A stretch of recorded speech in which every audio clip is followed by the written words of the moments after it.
¿Qué tal? Muy buenas tardes, amigas y amigos de IMDOSOC. Bienvenidos a esta su casa. Es un gusto tenerlos por aquí en esta tarde que el Seminario Paulo Freire nos ha organizado esta tarde de trabajo tan interesante. Hace un año aproximadamente comenzamos el andar hacia los 40 años, decíamos, con una mirada de esperanza.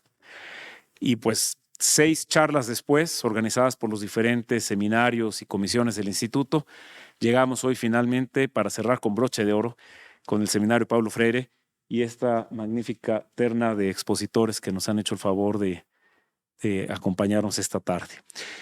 Es un placer darles la bienvenida a este conversatorio dentro del marco de los 40 años del IMDOSOC, sobre un tema tan relevante y oportuno como la sinodalidad y la educación corresponsable para la paz. Hoy nos reunimos para reflexionar y dialogar sobre cómo la sinodalidad, entendida como la colaboración y la corresponsabilidad entre diferentes actores de la Iglesia, puede contribuir a la construcción de una educación que promueva la paz y el bien común. Este es un tema de gran importancia, especialmente en un momento en el que el mundo se enfrenta a grandes desafíos ecosociales, políticos y económicos, que afectan a la convivencia y la armonía entre las personas, las comunidades y la naturaleza. Por eso, en nombre del Seminario Paulo Freire, quiero agradecerles por su presencia y participación en este conversatorio. Y espero que esta sea una oportunidad enriquecedora para compartir ideas y experiencias que nos ayuden a pensar juntos cómo podemos contribuir a la construcción de un mundo más justo y pacífico. Para dar inicio a esta conversación, es importante hacer algunas reflexiones sobre el significado y la importancia de los conceptos que vamos a abordar.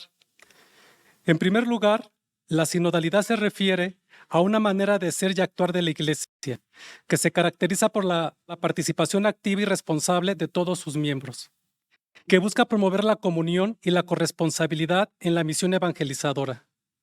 Esta es una dimensión fundamental de la vida de la Iglesia que ha sido resaltada por el Papa Francisco en diversas ocasiones como un modelo de participación y colaboración que va más allá de las estructuras jerárquicas tradicionales. Por otro lado, la educación corresponsable para la paz es un enfoque pedagógico que busca formar personas capaces de construir relaciones justas y solidarias, que promuevan la resolución pacífica de los conflictos y la convivencia en armonía con la naturaleza. Es un enfoque que parte de una concepción amplia de la paz, que no se limita a la ausencia de guerra o violencia, sino que implica la construcción de una cultura de respeto, diálogo y cooperación entre las personas y pueblos. En este sentido, la educación para la paz es una herramienta clave para la construcción de una sociedad más justa y equitativa, en la que se promueve el bienestar de todos y todas. En este conversatorio, queremos explorar cómo la sinodalidad puede contribuir a la educación para la paz y cómo esta última puede ser un camino para vivir la sinodalidad en la Iglesia y en la sociedad en general. La dinámica de esta tarde es más un conversatorio. Se trata de que platiquemos entre amigas, amigos, sobre temas desafiantes de la actualidad. Es por eso que la dinámica que seguiremos va a ser en 3 tiempos. Primero el contexto, luego el contenido y luego la experiencia desde estas variadas miradas que nos pueden compartir Lenin, Pepe y Silvia, si me permiten llamarlos así, amigos de IMDOSOC y profesores en muchas ocasiones.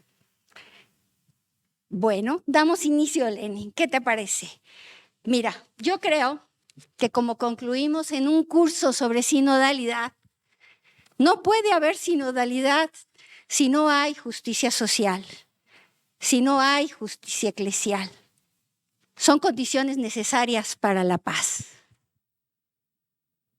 ¿Qué contexto sería el que tú nos puedes compartir desde tu vasta experiencia en esta línea? Sí, pues muchas gracias a la invitación a IMDOSOC y al seminario Paulo Freire. Muchas gracias por la presentación. Vamos a platicar desde nuestra experiencia como organización civil que nos hemos concentrado, nos hemos enfocado en lo que llamamos reconstrucción del tejido social como nuestra apuesta por la paz. Y justamente a propósito de lo que se nos invita para iniciar el diálogo, creemos que el ámbito eclesial el ámbito de las instituciones que incluso promueven y dan cabida a la justicia en las diferentes comunidades en las que trabajamos, tienen un papel sumamente importante. No solamente pensando cada una en la oportunidad que tienen para poder satisfacer necesidades en el ejercicio de la justicia, sino también como responsables de sanar desde nuestra perspectiva, de atender las desconexiones sociales que surgen a partir de hechos de violencia y de inseguridad en los diferentes territorios. De hecho, en la actualidad, como CIAS, creemos que se necesita fortalecer las capacidades de las diferentes y los diferentes líderes sociales desde el ámbito eclesial, pero también desde la relación de las instituciones gubernamentales con la ciudadanía para que justamente la población pueda tener, digamos, satisfechas necesidades como justo la atención a temas en el caso de faltas, de delitos, pero también de desconexiones con el resto de la población en el ámbito familiar, en el ámbito del barrio e incluso de la ciudadanía con sus propias instituciones. En este momento creemos que hay una creciente desconfianza de las personas para con sus instituciones, no solamente las gubernamentales, sino también las comunitarias e incluso la propia iglesia. Esto lo vemos a partir justo de la disminución de la participación de las personas en las actividades, en la relación que tienen con estas, y creemos que tiene que ver con un pasado, con una serie de momentos que la ciudadanía ha vivido, donde justo se ha mermado esta conexión con sus instituciones. Eso es a lo que llamamos fragmentación del tejido social, justamente a las desconexiones que históricamente se han ido generando y que han disminuido la relación de la ciudadanía con ellas. Y, digamos, retomando el tema de la justicia, creemos que es central pues en todo el proceso de construcción de paz.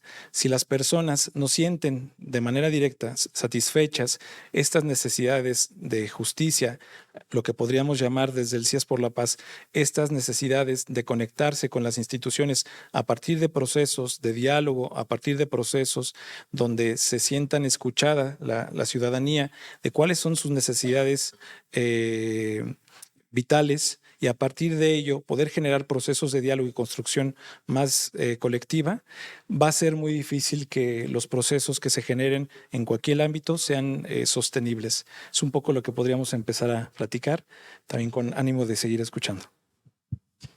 Muchas gracias, Lenin. En este sentido, le preguntamos pues, a Pepe, como especialista en eclesiología, una de las instituciones constitutivas de nuestra organización social. ¿Cómo está la justicia social, la justicia eclesial, desde esta mirada de la sinodalidad, Pepe?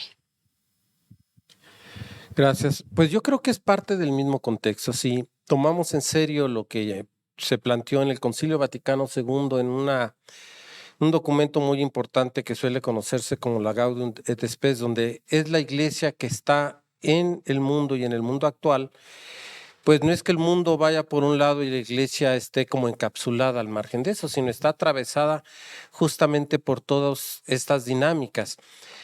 Me gustaría como destacar dos elementos. El primero es que, pues el Papa ya lo decía en la encíclica Laudato Si, ¿no?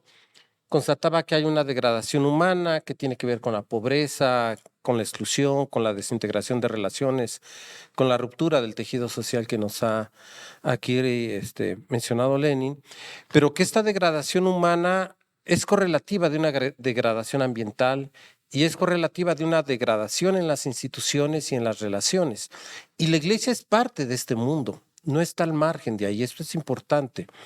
Y por eso el mismo Papa hablaba de que la crisis, tanto relacional como ecológica, pues es manifestación de una crisis ética, de una crisis espiritual, de una crisis cultural. Entonces, bajo estas grandes coordenadas, pues es donde se ubica la iglesia Y entonces, pues este planteamiento que intenta ser, yo creo, bastante refrescante de la sinodalidad. Quisiera plantear también 2 elementos en términos de contexto. Uno es que también hay un contexto atravesado por una serie de cambios en la sociedad que tiene que ver como el lugar las dinámicas del fenómeno religioso en la sociedad contemporánea, ¿no? Y que a la iglesia le pegan muy fuerte. O sea, no nada más cuando se habla de sinodalidad, no es voltear hacia adentro y cerrar los ojos hacia lo que está atravesando.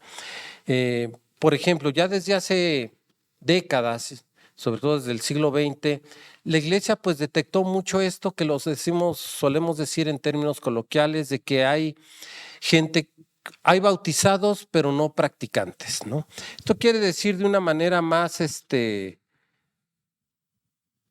sistemática que hay un fenómeno de pertenecer sin creer y cada vez es mayor. Por eso los datos del censo no nos sirven. Son indicadores. Cuando la gente confiesa a qué iglesia o a qué religión, lo que está hablando es de una identidad cultural a un grupo al que se siente. Pero eso no nos habla de la religión realmente vivenciada. Pero así como se da este fenómeno de pertenecer sin creer, que había sido detectado desde hace años, también lo que implica ahora las nuevas dinámicas es que también hay un creer sin pertenecer, no solamente una pertenencia sin creencia, sino ahora un creer sin pertenecer, en donde las instituciones, en este caso las instituciones religiosas, son prescindibles para la relación con Dios para una buena parte de los creyentes.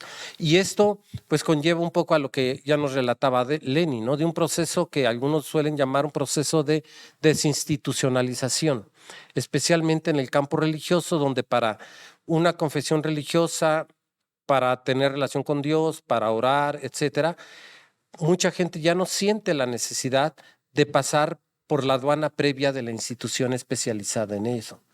Entonces, esto también conlleva una serie de elementos.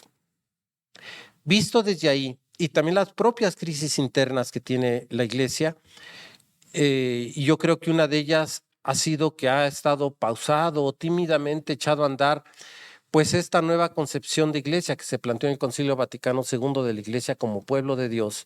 Esto es, dice el concilio que la iglesia es un misterio, pero se realiza históricamente como pueblo.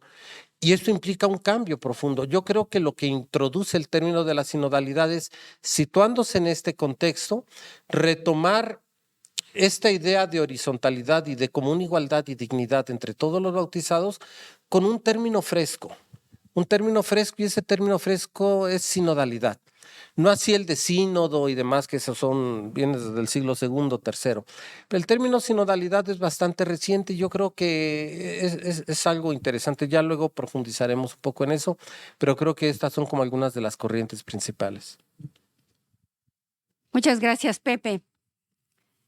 Silvia, en esta línea, ¿tú qué nos tienes o qué nos puedes compartir desde esta mirada que lleva consigo la educación? Porque ese es el planteamiento que hacemos en esta reunión, ¿no? La intereducación. ¿Cuál es el contexto de donde se puede realizar? Bueno, pues mira, yo sí creo que la educación es pues un instrumento privilegiado para la construcción de la paz, ¿no? Y quizás haciendo la relación con lo que acaban de decir mis colegas, yo creo que si construimos paz, hacemos iglesia. Y entonces, bueno, pues hay que construir paz donde sea, ¿no? O sea, con bautizados, con no bautizados, a donde sea que construyamos paz, hacemos iglesia. Y que en la medida en que eso lo hagamos sinodalmente, ¿no? O sea, caminando juntos, pues entonces en esa medida tenemos una posibilidad de paz duradera, ¿no? Que yo creo que eso es lo importante. Hay una frase que me gusta mucho del Papa en Fratelli Tutti, que dice que hay 2 tipos de organización para la paz o de procesos de paz. Una es la arquitectura de la paz, que es un poco a la que se refería Lenin, ¿no? Pues estas instituciones y la manera como legalmente nos defendemos contra la violencia. Y eso es, digamos, la arquitectura, ¿no? O sea, necesitan instituciones que vigilen y que garanticen la paz. Pero eso es, digamos, como la arquitectura. Y luego la otra es la artesanía de la paz.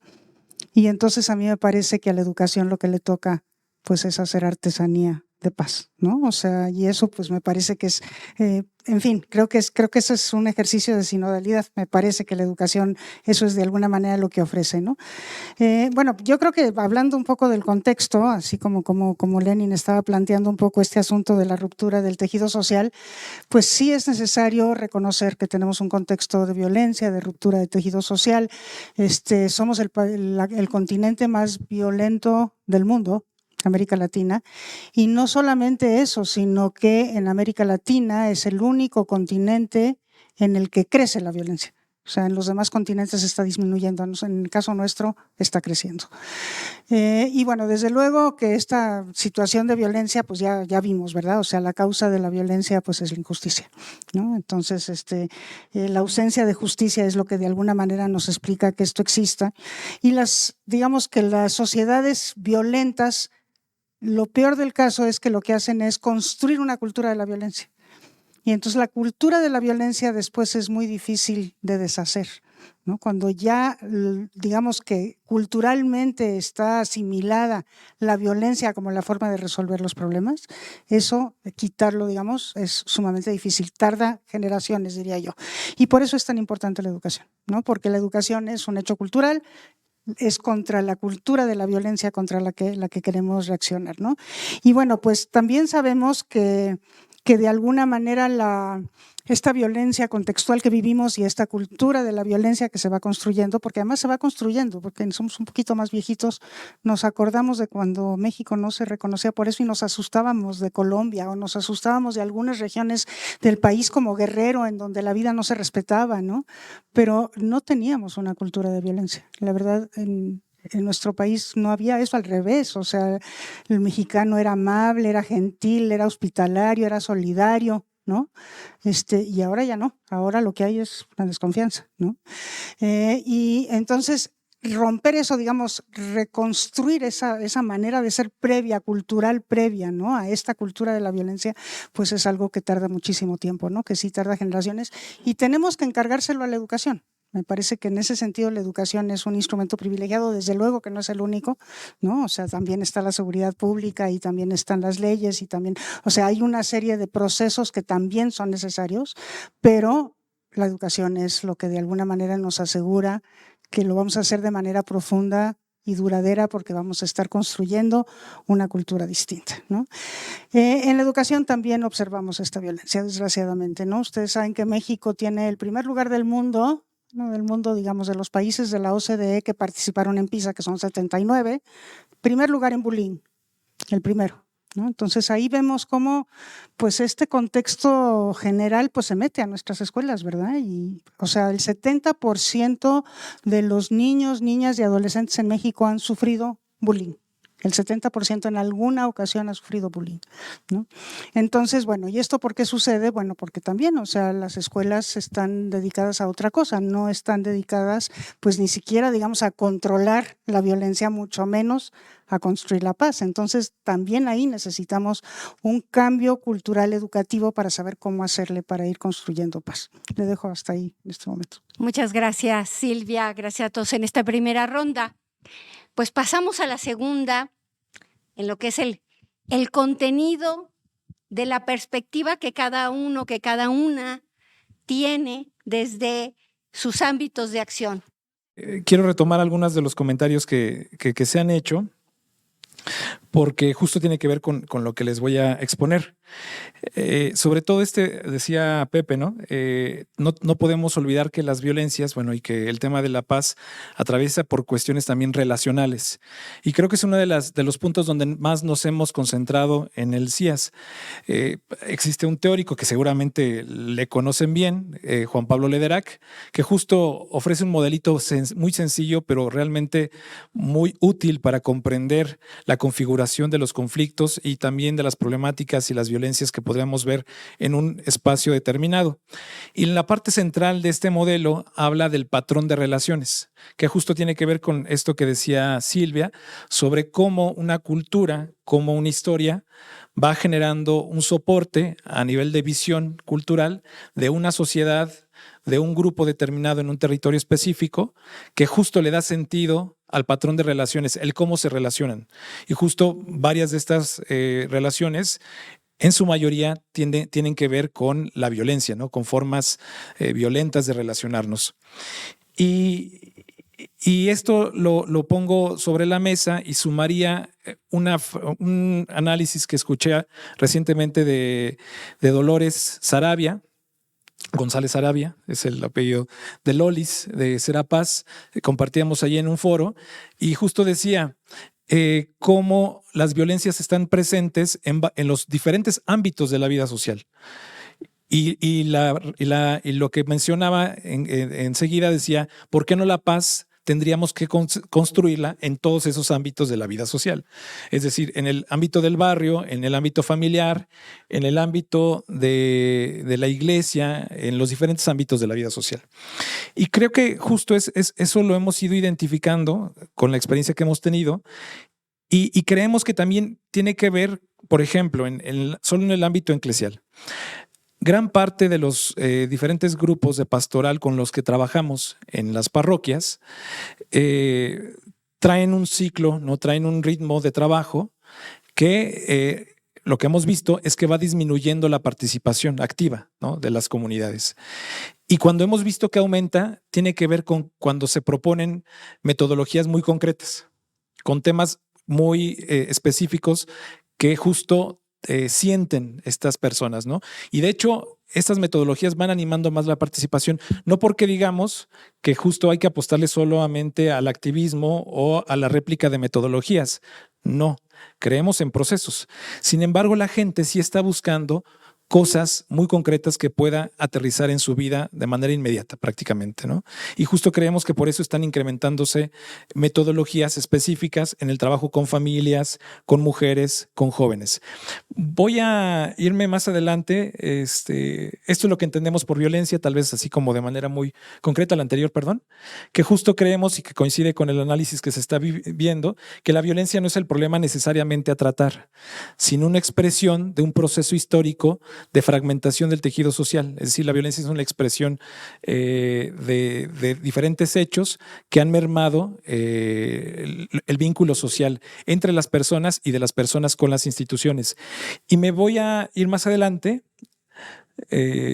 para compartirles un poco la perspectiva de la cual trabajamos, donde justo donde hemos puesto el ojo para hacer una especie, nos decían en algún momento que el CIAS hacía una especie de acupuntura social, es identificar cuáles son esas desconexiones o traumas colectivos que hay en los diferentes grupos, instituciones o comunidades que nos permita iniciar un proceso de sanación de esas desconexiones. Y esta es la teoría de cambio que actualmente estamos desarrollando, que dice, si construimos encuentros con instituciones y comunidades capaces de resignificar, no significa que estas desconexiones se van a borrar, sino vamos a resignificar a partir de ciertos encuentros sus experiencias de desconexión, lograremos que las personas construyan una narrativa vinculante, una visión que lleve a fortalecer los vínculos sociales existenciales, y esto llevará a tener mejores habilidades para construir acuerdos. Es decir, y un poco retomando a Lederach, tratamos desde las prácticas del encuentro para atender esas desconexiones, atender las violencias que son más evidentes, planteando nuevas formas de relacionarnos, justo el patrón de relaciones que lleva a ciertas prácticas, incluso institucional, y también a plantear nuevos modos para mirar el mundo y, por lo tanto, referencias para poder, digamos, vincularnos entre las personas y las instituciones. Y el último, ya para también no concentrarnos solo en esto, hay una especie como de gajo, más adelante, si la violencia es compleja, creemos que se tienen que desarrollar propuestas integrales para justo atender en los diferentes ámbitos de vida social esas violencias, ir proponiendo estrategias de diálogo, de construcción de paz, para generar condiciones, ¿no? En el contexto, en el territorio, para la emergencia de más bien expresiones de paz, ¿no? Y por eso planteamos un modelo integral que pasa también por una ruta que le hemos denominado, y podríamos platicarlo un poco más en la última parte de la conversación, la pedagogía del buen convivir, que es una síntesis de nuestra experiencia y que tiene todo que ver con la pedagogía de Cristo, ¿no? Que es estar con quienes lo más lo necesitan, identificar cuáles son sus heridas y desde el encuentro, desde la activación incluso de los sentidos, empezar a generar procesos de sanación, ¿no? Que lleven a que la persona o a la construcción del sujeto colectivo y a que la persona vaya desarrollando una estima individual, pero también colectiva. Les decía que se me hace muy interesante las estrategias y la mirada como van incidiendo en las comunidades. Y bueno, el asunto es complejo y con una serie de logros muy interesantes, y que yo aquí me hacía varias preguntas que también voy a tratar como de jalar a la parte eclesial. El tema de reconstruir las relaciones, o sea, parte pues de una convicción previa, ¿no? Somos seres vinculados y vinculantes, y el sistema en el que estamos pues nos ha llevado a esta creencia de que solos podemos todo, ¿no?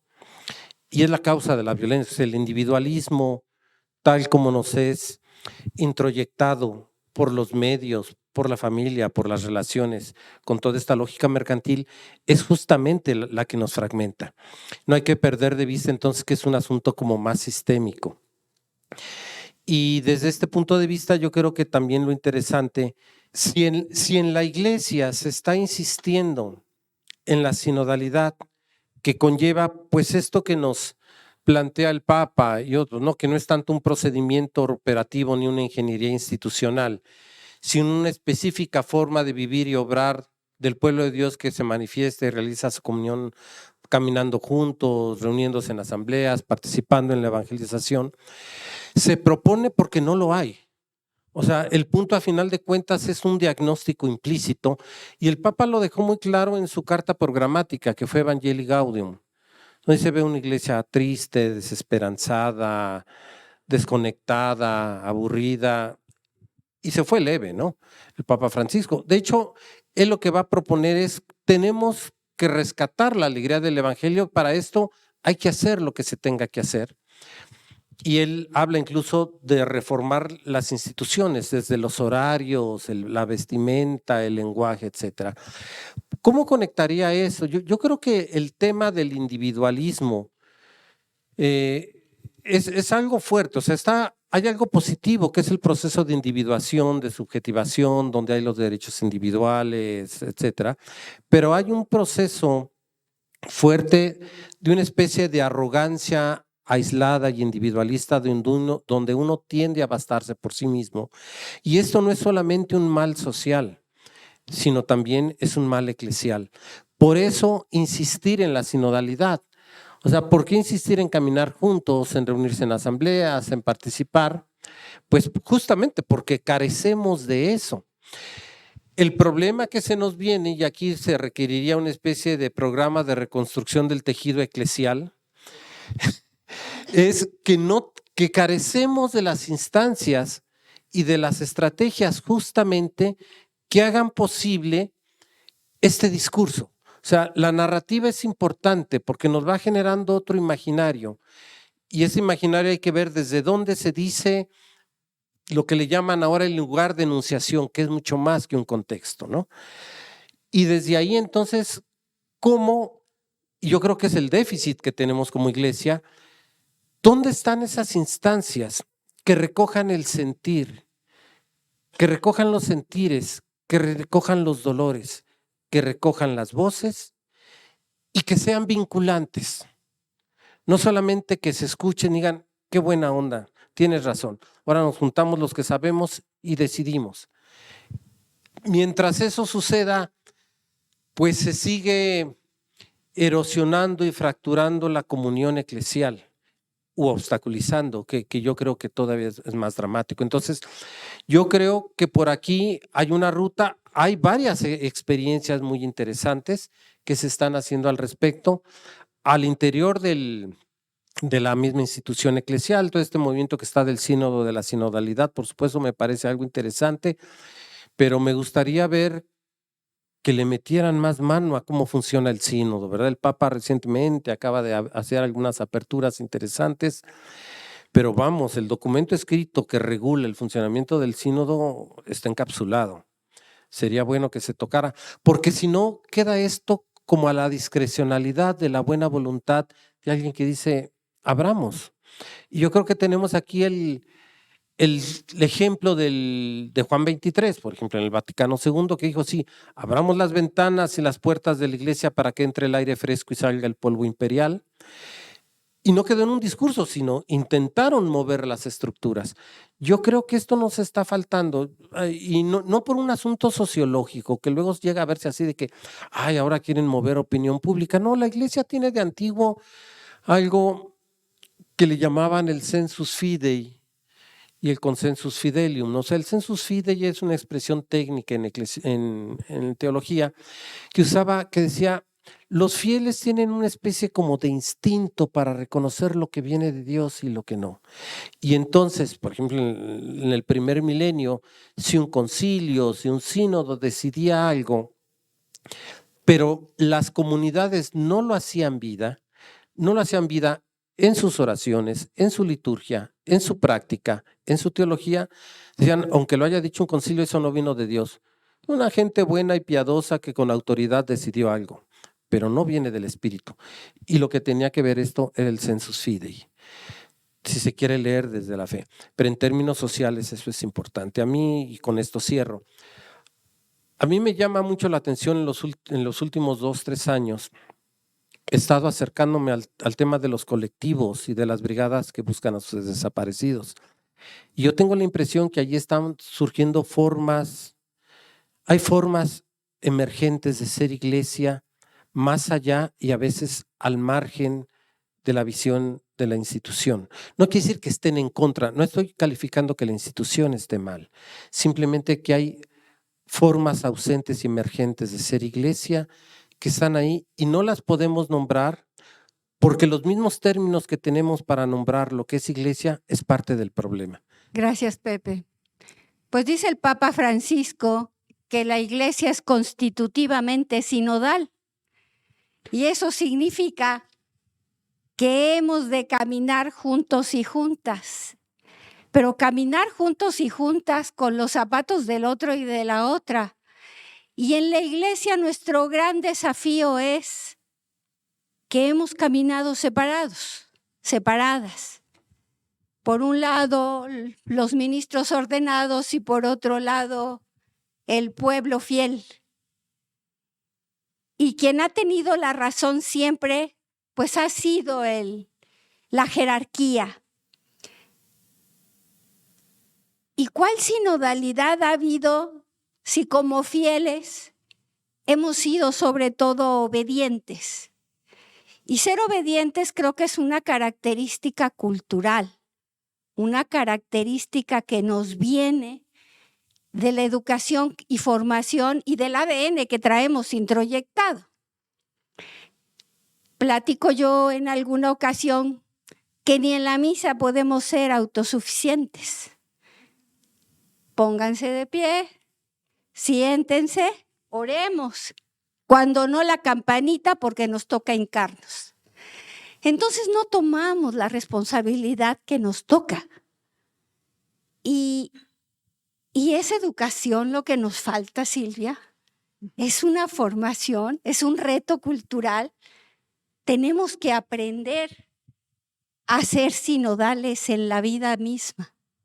¿Qué nos dices? Sí. Bueno, que el propio Papa nos convoca con el Pacto Educativo Global, ¿verdad? O sea, finalmente, pues él entiende que este asunto de la construcción de un mundo en justicia, pues tiene que pasar por la educación.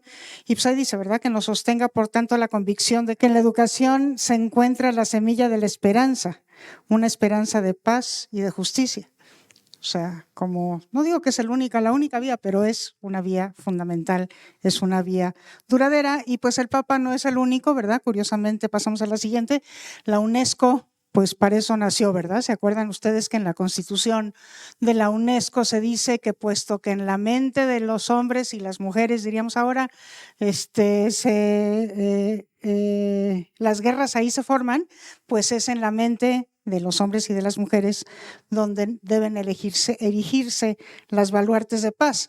O sea que también ahí, ¿verdad? Vamos formando personas capaces de construir paz. Personas capaces de construir paz, que de eso se trata la educación. Finalmente la educación hace dos cosas, forma personas y crea comunidades. Y a través de las dos cosas estamos formando para la paz. Y bueno, la educación para la paz, los derechos humanos y el desarrollo sostenible es el medio principal por el cual esto puede lograrse. Se está revisando la recomendación de 1974 de la UNESCO, todavía está en ese proceso, me tocó participar y por eso lo pongo aquí, ¿no? Porque es la educación para la paz, los derechos humanos y el desarrollo sostenible lo que va a permitir luchar contra la justicia, contra la injusticia. Bueno, y entonces pasamos a la siguiente. ¿Cómo se hace eso de formar constructores de paz? Bueno, la educación es una herramienta fundamental cuando se lo propone. El problema es que no se lo propone, ¿no? O sea, que nuestros sistemas educativos no se proponen formar constructores de paz o formar comunidades en paz, que son también vehículos para formar constructores de paz. Pero cuando se lo propone, promete formar personas y colectividades promotoras y constructoras de paz. Y entonces el espacio educativo, como es un espacio de convivencia, lo relacional aquí está fundamental, o sea, el espacio es una microsociedad, es la primera microsociedad con la que nos encontramos la escuela, ¿no? Como es un espacio de convivencia, pues es especialmente propicio para esto. Y es más, diría yo, es más importante quizás formar para la paz que formar en las materias académicas tradicionales que conocemos, ¿no? Entonces, como decía, la educación tiene la posibilidad de formar personas, de ahí no tenemos duda, de construir comunidades, ahí sí lo proponemos, porque si hacemos escuelas competitivas en donde lo que importan sean las calificaciones y aprenderse las cosas y no ayudar a los demás, pues entonces no lo estamos haciendo, podemos hacer precisamente lo contrario, y a lo mejor eso es lo que de alguna manera estamos haciendo. Y entonces, bueno, pues aquí está este asunto de que hay una arquitectura de la paz donde intervienen las diversas instituciones de la sociedad, cada una desde su competencia, pero también hay una artesanía de la paz que nos involucra a todos. Y aquí está la sinodalidad, aquí trabajamos y caminamos todos juntos. Y quizás nos deberíamos de preguntar, bueno, si no lo hace la actividad educativa, y yo diría incluso la escuela, porque la escuela, digamos, es la actividad educativa más masiva, ¿no? Que llega a más personas, que es capaz de transformar culturas, ¿no? Si no lo hace la escuela, ¿quién lo hace? ¿No? Esa es una pregunta que yo creo que nos tenemos que hacer.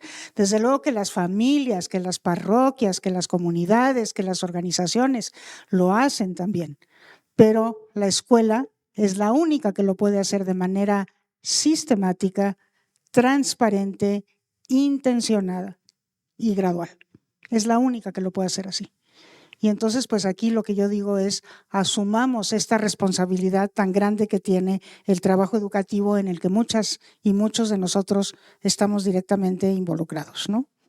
Y bueno, pues yo creo que ahí está nuestra gran responsabilidad como educadores, como era el título de este simposio, la paz con responsabilidad. Pues la responsabilidad es esa, ¿verdad? La responsabilidad como intereducándonos. Bueno. Entonces, pues cada uno de nosotros está llamado a hacer eso, ¿verdad? Un artesano de la paz, uniendo y no dividiendo, extinguiendo el odio y no conservándolo, abriendo las sendas del diálogo y no levantando nuevos muros. Eso es Fratelli Tutti otra vez, ¿no? Entonces, bueno. ¿Y entonces qué supone educar constructores de paz? Bueno, pasamos a la siguiente. Sí, supone que con todas y todos se cumpla el derecho, ¿no? Porque el derecho a una educación de calidad. Porque si tenemos excluidos, no vamos a lograr formar para la paz. O sea, nuestra primera responsabilidad es asegurar que todas y todos tengan una educación de calidad, tengan acceso a una educación de calidad que, entre otras cosas, forme constructores de paz. Pero la equidad educativa está en el fondo, eso sería lo primero, ¿no? No podemos admitir que estamos construyendo formadores de paz si excluimos a personas del sistema educativo. Entonces, eso es lo primero. Luego, también supone comunidades democráticas, lo que tú decías, ¿verdad? O sea, no podemos formar constructores de paz si no es en comunidades democráticas, donde hay participación, donde hay asunción de responsabilidades, donde hay empatía, donde hay solidaridad, ¿no? También supone una educación socioemocional y ética, eso es muy importante, y una formación en valores que fundamentalmente de lo que se preocupe es de favorecer el respeto al otro y a la otra, al que está cercano, al que está lejano, al que todavía no nace, al que es diferente a mí, al que es similar a mí, ¿no? El respeto a la dignidad de todas las personas está a la base de esta formación en valores, ¿no? Y eso solamente lo logramos si tenemos múltiples oportunidades de reflexionar, de dialogar y de volver a reflexionar para que en autonomía plena tomemos nuestras propias decisiones de nuestros criterios de juicio. Y eso es una espiral que debe de estar ocurriendo continuamente en nuestros sistemas educativos, reflexión, diálogo, reflexión en torno a los problemas que nos afectan como comunidad y los problemas que están allá afuera que de alguna manera también nos afectan de forma más indirecta. Bueno, también supone la resolución no violenta de conflictos. Hay que educar para resolver de manera no violenta de conflictos y esto supone saber escuchar, tener empatía, poderse poner en los zapatos de otro, saber mediar, controlar las emociones. Todas estas educaciones que tienen que ver, todos estos elementos educativos que tienen que ver con la educación socioemocional son absolutamente fundamentales para aprender a resolver los conflictos de manera no violenta, porque no vamos a eliminar los conflictos estarán ahí siempre y qué bueno que están ahí, porque los conflictos nos quitan el tapete, nos abren el horizonte, pero pues hay que saberlos manejar, ¿verdad? Entonces qué bueno que hay conflictos, pero aprendamos a manejarlos de manera no violenta. Y luego, lo otro que significa es el desarrollo de competencias superiores. Entonces, aquí yo no estoy diciendo que nos olvidemos de nuestra noción tradicional de calidad educativa. No, la calidad educativa es fundamental, porque las competencias superiores, la capacidad de análisis, de síntesis, de deducción, de inducción, de pensamiento hipotético, de pensamiento lógico, de pensamiento crítico, de capacidad de aprender, ¿no? Todas esas habilidades superiores exigen una alta calidad académica.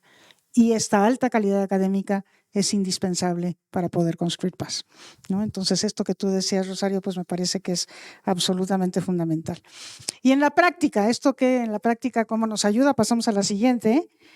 Bueno, pues empezamos con una definición negativa, ¿no?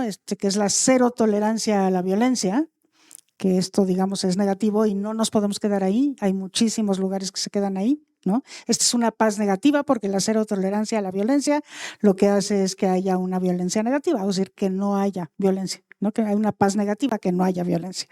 Pero es necesario empezar por ahí, ¿no? Entonces no vamos a permitir que haya violencia verbal, psicológica, física, simbólica, cibernética, sexual, ¿no? Especial atención a la violencia de género de manera muy importante, ¿no? Y luego lo otro es que tenemos que en la asamblea regular nuestra convivencia. O sea, los reglamentos que regulan la convivencia lo tenemos que hacer todos juntos. O sea, con niños de preescolar se puede hacer eso. Los niños de preescolar son los primeros que dicen aquí lo que se vale es esto y lo que no se vale es esto, ¿no? Y con niños de preescolar pues a lo mejor todavía no se puede reflexionar sobre las razones detrás de aquello que no les gusta, pero con el tiempo lo van a poder hacer y las razones siempre son valorales. Siempre son valores detrás de las razones de lo que me gusta y no me gusta en la convivencia, ¿sí? Entonces hay que hacer los reglamentos de convivencia de manera democrática, hay que analizar las razones que están detrás de cada uno de ellos, los valores que esas razones implican y esto se hace participando y observando activamente y participadamente la convivencia. Todos nos convertimos en vigilantes de una convivencia armónica, todos, Eso es lo importante. O sea, no es nada más un reglamento para que yo me sepa comportar, sino para que yo me convierta en vigilante de la convivencia armónica. Y es fundamental. El bullying, por ejemplo, es consecuencia de la falta de confianza, ¿no? También tiene que ver con la ruptura del tejido social. Cuando alguien me está haciendo bullying, yo no le digo a nadie porque no le tengo confianza a nadie. Tengo miedo de decirlo porque me va a ir peor. Me van a tratar, me van a victimizar de nuevo, ¿no?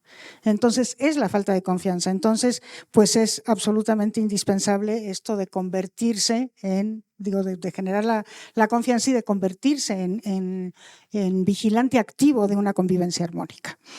Luego, el análisis de las situaciones de violencia interna. Cada vez que hay un incidente en la escuela, hay que hacer un alto y hay que analizar por qué se presenta ese incidente de violencia. Hay que analizar los dos lados del conflicto y hay que tomar decisiones colectivamente respecto de cómo se soluciona el caso específico. Luego hay que procurar justicia y equidad al interior de la escuela. Hay que saber vivir en justicia, ¿no? Porque si no, no lo vamos a poder construir allá afuera. Eso me parece fundamental. Valorar y atender la diversidad, eso es absolutamente fundamental. La violencia simbólica viene justamente de no entender que cada grupo humano es diverso. Y entonces que no podemos esperar homogeneizar, y aquí el Papa también es muy enfático, sino que lo que tenemos que permitir es que cada quien sea y crezca desde lo que es, porque justamente así nos va a poder enriquecer unos a otros. Y desde luego también un trato equitativo, políticas, estrategias y prácticas orientadas a garantizar la participación y la igualdad de derechos de todas las personas y un manejo participativo de las minorías. Una democracia no la podemos entender como la dictadura de las mayorías, sino como aquello que permite sí manejar el consenso, pero también trabajar el disenso como lo que complementa el consenso. Y eso es atender a las minorías. Pues todas las acciones prácticas de las que nos acabas de hablar aplican a la iglesia, ¿no? O sea, creo que no hemos logrado practicar gran parte de esto, ¿no?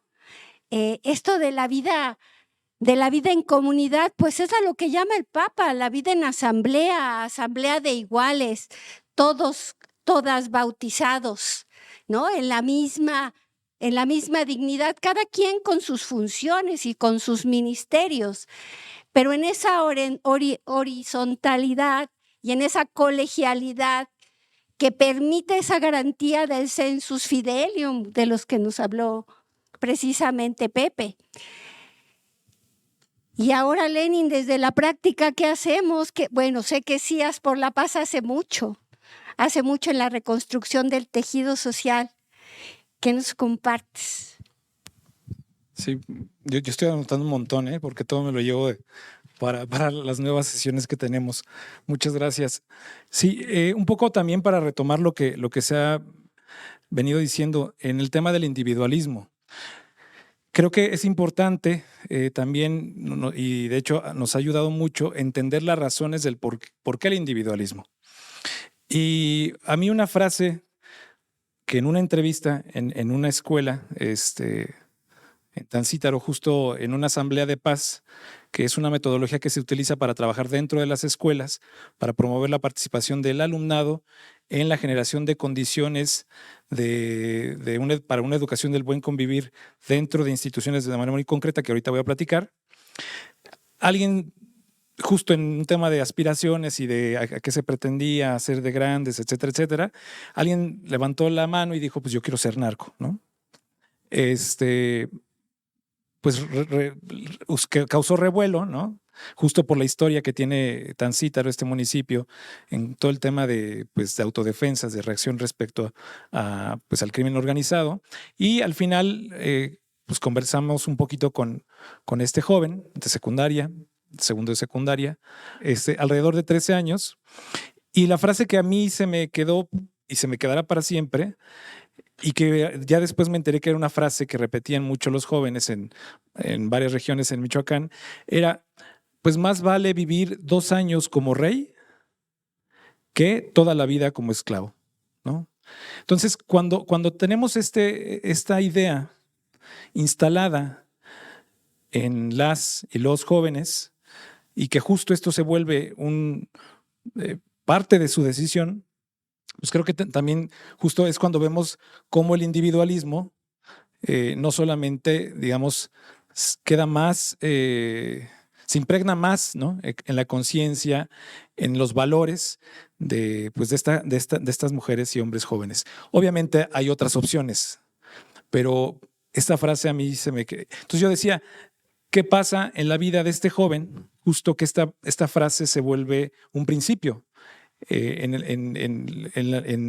la toma de decisiones. Y yo creo que tiene que ver justo con la experiencia previa. Y cuando hablábamos un poco, cuando se hablaba ahorita de la opción de la sinodalidad como justo para recrear una iglesia donde podamos caminar juntas y juntos, pues yo decía, es que creo que también tienen que generarse otro tipo de experiencias justo para que este tipo de pensamientos no tengan sentido, ¿no? Experiencias más colectivas, ¿no? Y bueno, ya aterrizándolo específicamente en estas asambleas de paz, que, insisto, es una metodología muy sencilla que se ha trabajado en España, en Colombia, en México, justo busca recrear esas relaciones y generar nuevas experiencias donde niñas, niños, jóvenes, adolescentes, pues puedan también tener una experiencia distinta a la que probablemente pues han estado viviendo, ¿no? Y justo con esta técnica les platico un poco de ella y hablo de cuestiones como las que se han dicho. El centro de la propuesta es conflictuar al grupo. Es justo animarles a que vivan el conflicto para que no se vea el conflicto de manera negativa, sino justo como una oportunidad que permite generar mejores condiciones, ¿no? De ahí un poco también la frase de Juan Pablo Lederac, que dice que el conflicto es el motor social de la humanidad. Pues entonces, usemos el conflicto para que nos mueva. Y cómo a partir de generar estos espacios que animan al conflicto, ¿no?, justo se va generando un agente por parte del alumnado, un agente más colectivo que se apropie de la realidad de su aula e incluso de la realidad de su comunidad educativa. De tal forma que si creemos y si apostamos a ello, las propias alumnas y alumnos van tomando decisiones sobre situaciones importantes para el desarrollo de su vida educativa. Por ejemplo, en una asamblea, esto nace en una recuperación de la experiencia, esto en Cherán, en una asamblea, un grupo identifica que una de las niñas está dejando de asistir a las clases porque cuando va rumbo a la escuela, de su casa a la escuela, hay un grupo de jóvenes que la acosa. Una situación muy concreta que es una realidad de muchas niñas y niños, ¿no?, o jóvenes también. Y bueno, justo como el grupo decide, sobre todo niñas, generar un pequeño grupo que va a ir por ella a su casa y que le va a traer de regreso, ¿no? Entonces, y esto no es una decisión que venga de la maestra, no es una idea que venga de un grupo de técnicos, es una decisión que nace a partir de poner en el centro una problemática que pueden compartir en el grupo y nace una respuesta justo porque se pone en medio del conflicto y la situación. Entonces, sí creemos que el tema de la asamblea se puede practicar, no solamente se puede invocar, se puede practicar en los espacios educativos, pero también en los espacios de barrio y me parece importante decir que también en los espacios de iglesia, ¿no? Una asamblea que justo practique la horizontalidad, que nos pueda recordar como comunidad que la responsabilidad no solamente es del párroco para tomar decisiones, sino que es de ambas partes y que cada una tiene una tarea específica, pero que podemos compartir para alcanzar un objetivo que además atienda las necesidades vitales, hemos insistido en esto, que sea lo que verdaderamente necesita la comunidad, no lo que venga dictado por una institución que probablemente no conozca esa realidad, sino aquello que verdaderamente necesitemos. Y en ese sentido, y un poco con la idea que se va proponiendo de la horizontalidad, creemos que es justo tener experiencias donde pongamos en común esas necesidades sentidas, pero en la que podamos acompañarnos, es decir, educarnos, ¿no? En la experiencia de construir respuestas, de ir sanando nuestras propias heridas, y ahí la educación entre pares, digamos que se ha llamado más así, justo en donde una persona con una experiencia de vida específica, por ejemplo, en el tema de adicciones, que también ahí hemos aportado, generando comunidades comunidades terapéuticas, que es también una metodología que justo le apuesta a la asamblea como método para que la persona que ha vivido sus propias experiencias y que ha salido de esta situación, de esta enfermedad, pueda compartir cómo ha sido esa experiencia y animar a otras y a otros que lo puedan realizar. Y justo esto es en lógica de círculo, de diálogo, y es lo mismo, ¿no? Es la asamblea puesta en práctica, sanando a partir de la realidad específica de algunas personas, una historia, digamos, más compartida y que puede generar o animar un agente o un sujeto más colectivo, ¿no? Y bueno, de eso puede haber pues varias expresiones. Yo nada más para ir cerrando y encaminarnos, yo creo que ya un poco al cierre, aunque esto puede seguir horas y horas, ¿verdad? Es que si justo esta frase, ¿no? De más vale vivir 2 años como rey que toda la vida como esclavo, pues es una realidad, es algo en lo que creen algunos jóvenes. Y la experiencia es una posibilidad de recrear esos valores, porque al final es en lo que rigen sus decisiones. Pues creo que justo esto nos está invitando a que nos acerquemos más de manera comprensiva, ¿no? A estas realidades, de manera que antes del juicio podamos sentir junto con las otras personas cuál es la realidad, cuál es la historia, y desde ahí acompañarnos, ¿no? A estos procesos de sanación. Y ahí lo específico que hemos propuesto es una pedagogía que justo pasa por un proceso de sensibilización donde nos enteramos de la necesidad de las otras personas, encuentro que ya platicaba hace un momento nos permite resignificar esas heridas, pero también un proceso de comprensión donde ubicamos los recursos que cada una de las personas o de quienes esté participando tienen para poder superar esta situación.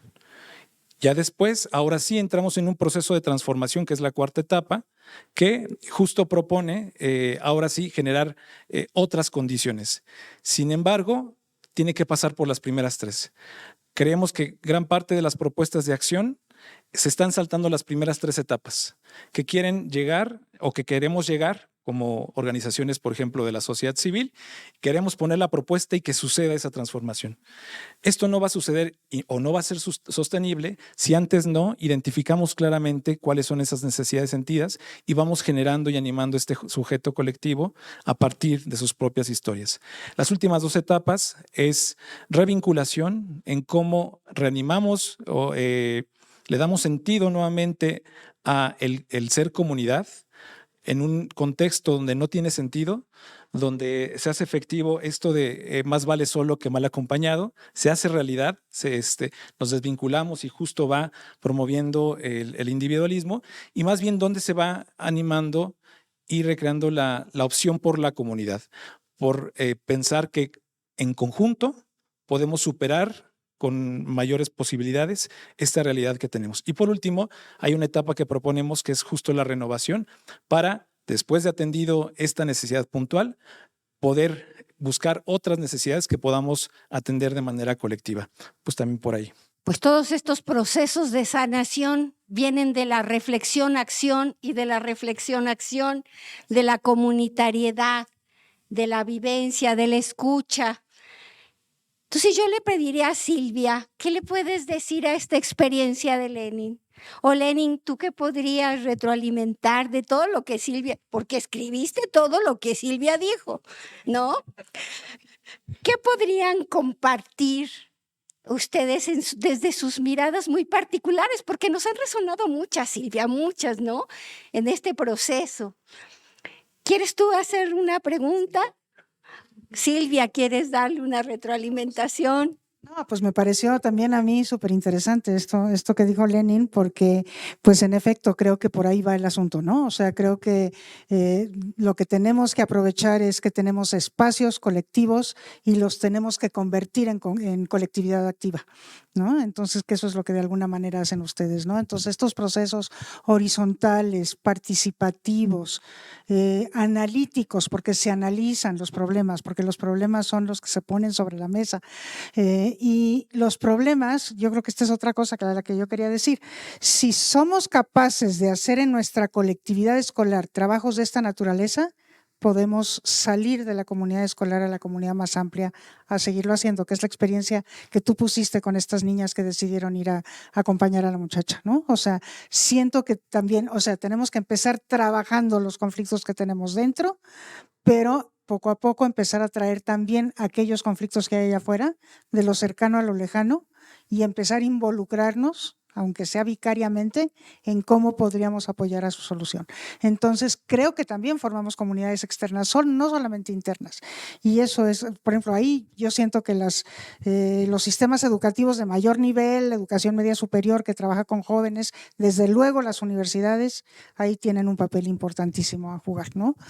Porque, bueno, ellos pueden hacer anuncio, pueden hacer denuncias también, pero sobre todo pueden tener propuestas, ¿no? Que trabajan junto con la gente para resolver los problemas, pues, de falta de justicia, de desigualdad, de falta de sostenibilidad y de paz, ¿no? Entonces, creo que sí, o sea, creo que la clave está en esta capacidad que tenemos de juntos como colectividad ir haciendo el análisis de nuestra propia situación y justo por eso poder ir encontrando soluciones a los problemas, ¿no? Y los conflictos de la iglesia también los vamos a resolver desde dentro y desde afuera, Pepe. ¿O cómo le vamos a hacer? ¿No? Sinodalidad, asamblea, de todos y todas. Bueno, es que yo creo que aquí está el tema. Escuchándolos yo me cuestionaba, ¿con qué espacios contamos eclesiales para aprender a escuchar? ¿Qué espacio tenemos de participación? ¿En dónde aprendemos eclesialmente a gestionar las tensiones? A procesar transparentemente procesos, decisiones, y no por chismes, etcétera, ¿no? ¿Dónde aprendemos a procurar justicia? Que es un poco lo que nos planteaba también Silvia y nos ha relatado en sus experiencias. Entonces, a ver, yo creo que aquí nos tenemos que mover como en dos ámbitos. El ámbito institucional, tal como lo tenemos, y que se mueve pesadamente porque es la institución más antigua de la humanidad. Son 2000 años. No hay institución ni la General Motors, ni siquiera el Estado moderno, ¿verdad? Que tiene 150 años, cuando mucho. La Iglesia tiene 2000. Mover una institución de esas es algo realmente muy complicado. Sin embargo, yo creo que oficialmente ha habido experiencias, pero estos espacios son tareas aún pendientes. No las tenemos, y si no las tenemos, ahí no las aprendemos. Sin embargo, esto no quiere decir que hay otros espacios donde se está gestionando esto. Cuando escuchaba lo que está planteando Lenin, lo que nos relata aquí Silvia, la experiencia de muchos de los que estamos aquí, lo estamos haciendo quienes somos creyentes. El asunto, yo me ponía a preguntar, y ahora que escuchaba, sobre todo lo que nos planteaba Lenin, si esta acción que están haciendo en la escuela para acompañar a esta joven que la acosan en el camino, que dijeran, oigan, pero esa acción que están haciendo la está reconociendo la Secretaría de Educación Pública. Sería absurdo la pregunta, y encima coloquialmente podrían decir, nos vale, ¿no? Se están haciendo y también es educativo. Yo me pregunto, ¿por qué cada vez que queremos hacer una acción como cristianos nos preguntamos, ¿y lo reconoce la iglesia? Refiriéndonos a la institución. Digo, porque yo no, salvo que no conozca la historia completa, pero no creo que hayan dicho, ¿qué dice la secretaria o el secretario de Educación Pública, ¿no? ¿Qué dice el gobernador? Sería interesante conocer su opinión, pero ¿por qué nosotros eclesialmente igual, inmediatamente el resorte nos lleva a que si desde ahí no se nos mira, no somos? Y yo creo que esto hace alusión a lo que el Papa Francisco ha llamado como uno de los principales obstáculos de la vivencia de la comunión en la iglesia en el mundo actual, y es el clericalismo.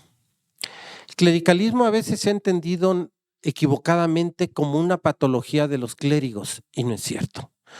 Hay laicos más clericalistas que los clérigos en muchas ocasiones. Y en este sentido, cuando hablamos de clericalismo, sí me gustaría como plantearlo, porque creo que sí es algo que está como muy introyectado. Más que no quiero inventar algo que luego digan el Papa no lo dijo, ¿verdad?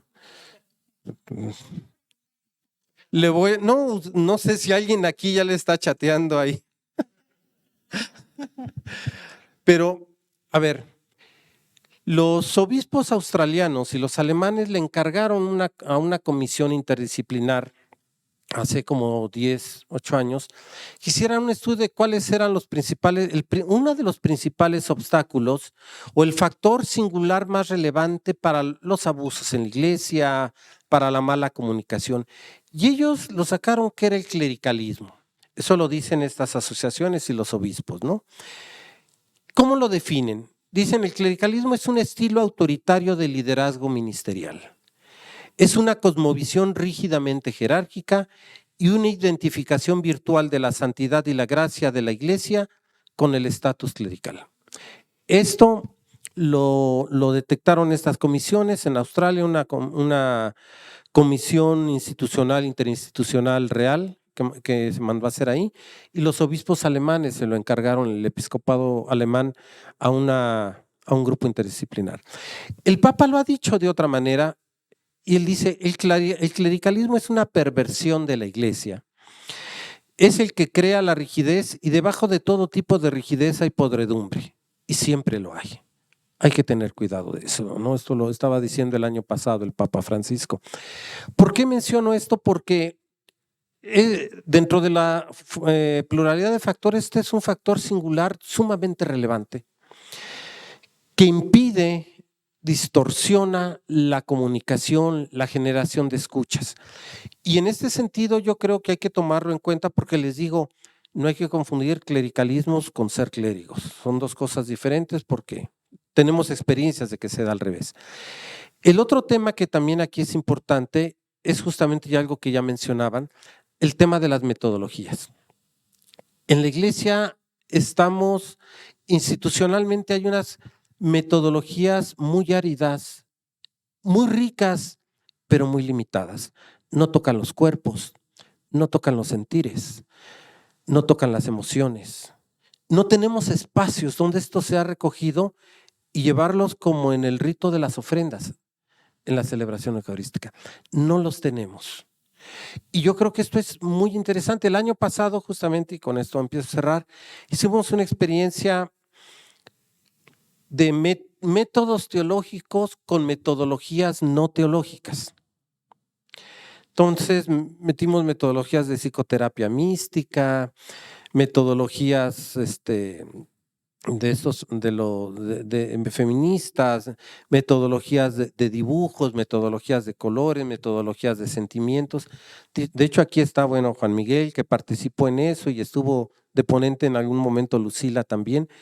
Salió una cosa riquísima y decían, ¿por qué en la iglesia no podemos sentir eso? ¿Por qué al meternos a una asamblea, por qué al estar participando, no sentimos que estamos participando con nuestros cuerpos, con nuestras historias, con nuestras vergüenzas, con nuestras limitaciones y con nuestros anhelos? ¿Por qué tenemos que evaporarlo esto y que pase por allá en una charola de levantemos el corazón? Qué bueno que se haga así, pero ¿dónde lo hacemos vivencialmente? No tenemos eso. Entonces, yo creo que se puede. Yo creo que hay experiencia. 2, yo creo que ya se está haciendo. Esto es lo otro. Pero como siempre volteamos a ver qué nos dice el secretario. No hacemos eso. Pero en el plano eclesial nos cuesta mucho trabajo desprendernos de esto, o vamos a decirlo en positivo, tomar en serio de que todos somos la iglesia. Esto no significa ninguna animadversión contra ni los ministerios, ni el Papa. No. Hay diversidad de ministerios en la iglesia para la construcción de la comunidad, como lo planteaba San Pablo. No se trata de eso. Lo que se trata es de cómo ejercer, desde dónde y para qué el servicio de los ministerios en la iglesia. Y lo que se cuestiona con eso es el clericalismo, esta patología que está introyectada y que solamente para cambiar, pues no se requiere solamente un imaginario, se requiere, entre otras cosas, cambiar las relaciones, cambiar el sistema de sentimientos, cambiar el sistema de visiones. Y eso yo creo que lo que está detonando paulatinamente el tema de la sinodalidad. Pues es todo un desafío la sinodalidad. Decían por ahí, ¿no? En algún documento es invertir la pirámide, ¿no? Que ahora el pueblo es el que esté arriba y el servicio sea de los ordenados a toda la comunidad. O que el centro se vuelva la periferia y la periferia el centro. Es un desafío mayúsculo. Sin embargo, creo que hay signos de esperanza, que hay esas pequeñas comunidades que todos, todas conocemos, que sabemos, que experimentamos, que nos hacen ver que sí hay un camino y que sí hay que creernos que somos iglesia y que como iglesia podemos. Y claro, buscar la educación siempre acompañadas de los mejores maestros y maestras que puedan existir, esos que generan confianza, esos que nos acompañan, esos y esas que saben ser guías, formadoras, facilitadoras, y de las que yo aquí veo a muchas y a muchos. Pues les damos las gracias por su compartir, por su generosidad, a Lenin, a Silvia, a Pepe y a todos ustedes por estar con nosotros aquí en IMDOSOC